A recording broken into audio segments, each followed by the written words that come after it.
우린 태양계 행성들을 지나가고 있어요. 화성, 목성, 토성, 천왕성, 해왕성을 지나쳐갑니다. 그러다가 우리 세상의 가장자리를 넘어 어두운 공간을 지나가죠. 목적지에 도착했습니다. 오르트 구름입니다. 태양계 주변에 수많은 소행성과 얼음덩어리가 있는 가상의 영역이죠. 인류 역사상 가장 큰 혜성이 탄생한 곳일 가능성이 높아요. 그리고 이제 이게 태양을 향해 가고 있어요. 베르나디넬리 번슈타인 혜성은 암흑 에너지 조사 중에 아주 우연히 발견되었어요. 우리의 망원경은 먼 우주를 가리키고 있었어요. 이들의 주 목적은 우주가 어떻게 팽창하고 있는지를 좀 더 알아내는 것이었어요. 천문학자들은 또한 관측 가능한 우주에 보다 상세한 지도를 만들고 싶어 했죠.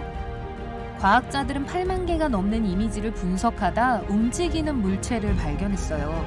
그것은 우리 고향 행성과 놀라울 정도로 가까웠어요. 크기는 인상 깊은 100km였죠. 그건 미시간 호수의 폭 정도 돼요. 이미 긴 꼬리를 가진 활동적인 혜성이었어요. 보통 혜성은 태양에 가까워질 때 꼬리가 생겨요. 태양에서 나오는 열은 혜성의 표면을 따뜻하게 만들어 얼음과 같은 가벼운 물질들이 증발하기 시작해요. 이것이 혜성 너머로 멀리 뻗는 증기와 먼지 구름을 형성하죠. 하지만 베르나디넬리 번슈타인 혜성은 뜨거워지기엔 태양에서 너무 멀리 떨어져 있어요. 그 뜻은 표면 구성이 다르다는 것을 의미해요. 아마 고체 일산화탄소일 수 있어요.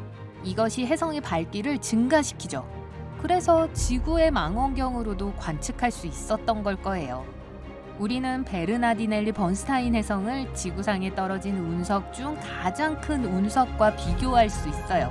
약 6,600만 년 전 우리의 행성은 약 10km 폭의 운석에 부딪혔어요. 그 당시 충돌로 인한 폭발파가 지구를 여러 바퀴 돌았어요. 충돌로 인해 생긴 쓰나미는 가장 큰 고층 건물보다 높았죠. 그리고 폭발로 인한 에너지가 넓은 지역에 화재를 일으켰어요. 공룡과 고대 물고기를 포함한 거의 모든 생물체들이 전멸해버렸죠. 운석은 맨하탄 3배 크기의 분화구를 남겼어요. 그것이 떨어진 곳은 유황이 풍부했어요. 이 물질은 비정상적인 열 때문에 증발하여 거대한 구름으로 모였죠.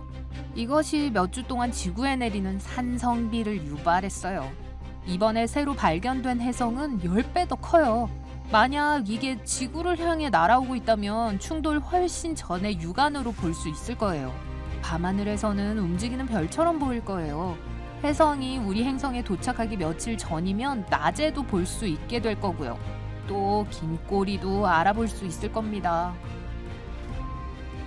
혜성이 대기권에 진입하면 지구 반대편에서도 들을 수 있는 큰 굉음을 내죠.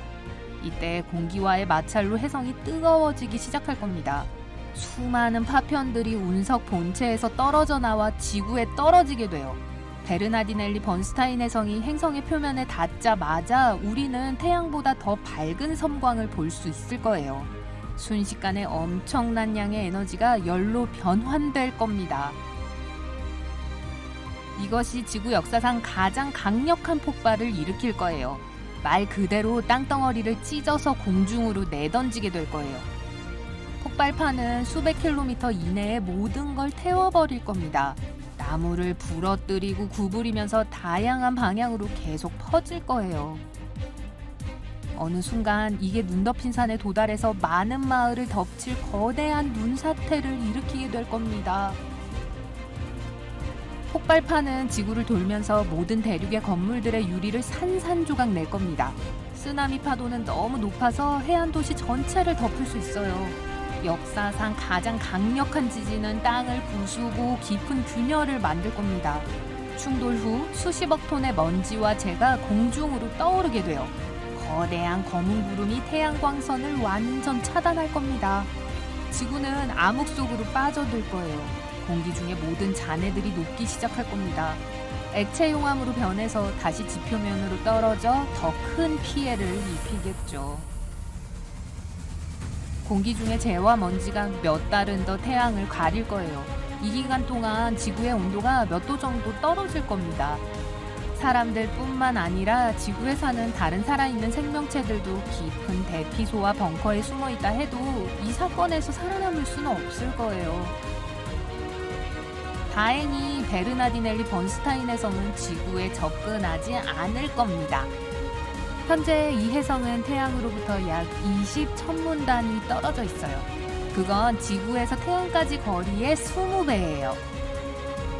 그 뜻은 해성이 곧 천왕성 궤도를 지나갈 거라는 걸 의미해요. 2031년 우리 별에서 11천문 단위 떨어져 있게 될 거예요. 그건 바로 토성 궤도 바깥쪽이에요. 이때 베르나디넬리 번스타인 해성이 태양에 가장 근접하게 될 거예요. 그런 다음 태양계의 가장자리로 다시 돌아가는 비행을 시작할 겁니다. 하지만 해성은 다시 돌아올 거예요. 해성은 태양으로부터 멀어져서 별의 중력이 다시 끌어당길 때까지 느려질 거예요. 그러고 나서 해성은 태양계를 한 바퀴 더 돌게 될 겁니다. 하지만 이건 약 300만 년이 걸릴 거예요. 지금은 우리가 걱정해야 할 다른 운석들이 있어요. 예를 들어 3200 파에톤이죠.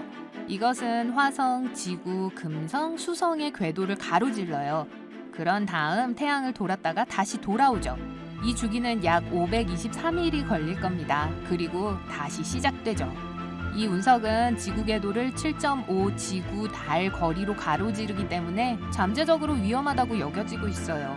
최근에 지구에 접근하는 동안 이 6km 폭의 바위 덩어리가 지구에 작은 유성들을 뿌려댔어요. 이 소행성이 종종 태양 옆을 지나가기 때문에 이 소행성의 표면은 진흙 늪의 메마른 바닥같이 보일 가능성이 커요. 껍질과 균열로 덮여 있죠. 지구를 지나면서 이 껍질들은 부서져 유성우를 일으키고요. 하지만 가장 위험한 소행성은 1999 JM8입니다. 축구장 77개 정도의 크기예요. 이것은 태음거리 9배로 지구를 지나가요.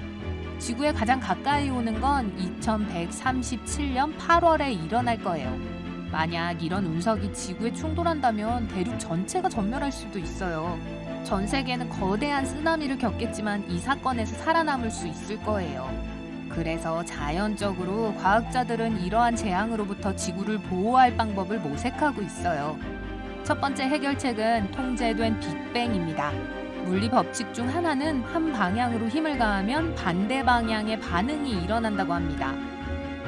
그래서 지구에 충돌하려는 소행성을 발견한다면 우린 그것을 향해 로켓을 보내야 할 거예요. 이렇게 하면 내부에서가 아니라 표면 바로 위에서 통제된 폭발을 일으킬 수 있어요. 폭발은 위를 향할 거고 소행성은 아래로 이동하게 될 거예요. 이 작은 변화만으로도 소행성의 궤적을 바꾸기에 충분할 거예요. 그렇게 되면 지구를 지나 날아갈 거예요. 또 다른 방법은 우주선과 같은 무거운 것을 우주체를 향해 보내는 거예요. 모든 무거운 물체들은 저마다의 중력을 갖고 있어요. 그래서 우주선은 소행성 가까이 날아가서 표면 위로 우주선을 끌어당겨야 하죠. 하지만 우주선의 엔진이 저항할 겁니다. 우주선이 반대 방향으로 소행성을 끌어당기기 시작할 거예요. 이게 소행성의 궤적을 바꿀 거고 우리의 행성은 온전하게 남겠죠. 또 우주선으로 소행성에 충돌시킬 수도 있어요. 쾅! 아니면 국제 우주정거장 같은 우주정거장을 만들 수도 있어요. 여기엔 거대한 확대 렌즈가 많이 장착되어 있을 거예요.